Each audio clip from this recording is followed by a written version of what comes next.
portem al plató una iniciativa que fa un poc més fàcil allò de donar el pas per a instal·lar plaques solars a casa. Atenció, perquè avui portem un mapa solar i ens ensenya a moure's per eixe mapa Zena Alassa, ja és tècnica de la Fundació València Clima i Energia. Com estàs? Hola, molt bon dia. Gràcies per passar-te pel platonet. Et pregunte primer què és això de mapa solar. Què vol dir mapa solar? Mapa solar és una ferramenta interactiva que ha desenvolupat la Fundació València Clima i Energia i l'empresa valenciana Impacte, que amb l'objectiu de fer o veure l'autoconsum energètic i fomentar-lo en la ciutat de València.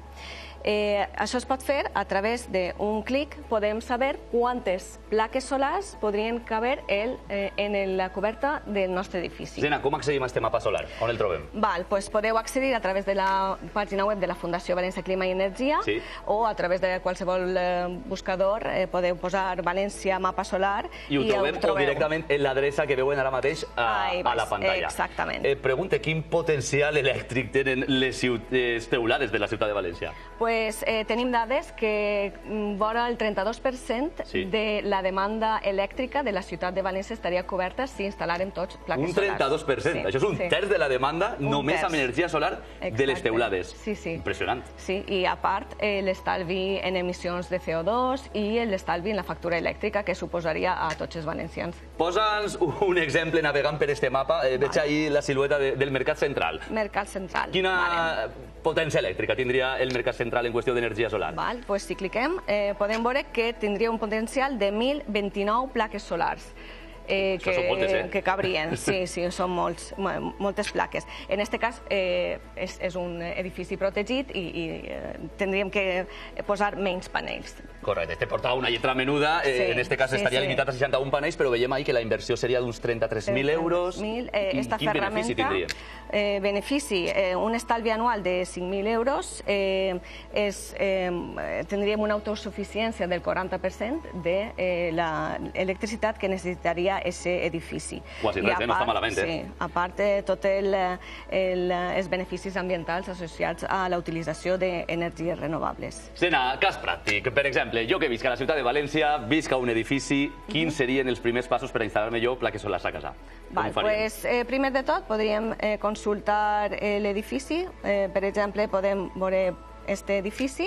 Així ens diu de manera aproximada que podíem posar 60 plaques solars, la inversió que necessitaríem i l'estalvi anual. I ara, si volem saber realment quantes plaques necessite, em diu de manera aproximada que per a aquest edifici jo en una placa i fent una inversió de 575 euros tindria un estalvi anual de 120 euros. Molt interessant. Una placa només per autoabastir-me a mi? Sí, és que depèn del cas de cada veí. Cada un té una situació diferent. Si consultarem un altre edifici, probablement pujaria aquesta xifra de panells. Exacte. I quines opcions tenim a l'hora de... Sí, em decidisc a posar-me una placa solar, com ho faig? Li ho consulte a l'edifici? No li ho consulti? Què faig? Sí. El primer de tot, tens que reunir-te en la comunitat de propietaris i veure quants veïns estarien interessats. Si tot l'edifici o la majoria dels veïns volen, es pot fer un autoconsum compartit. Això vol dir que entre tots feu la inversió i cada un tindria una part de l'energia d'aquesta instal·lació. Doncs no és malament, aquesta opció. No, i així teníem les dades en el mapa solar per a saber més o menys quina seria la inversió de cada un. De cada persona. Exacte.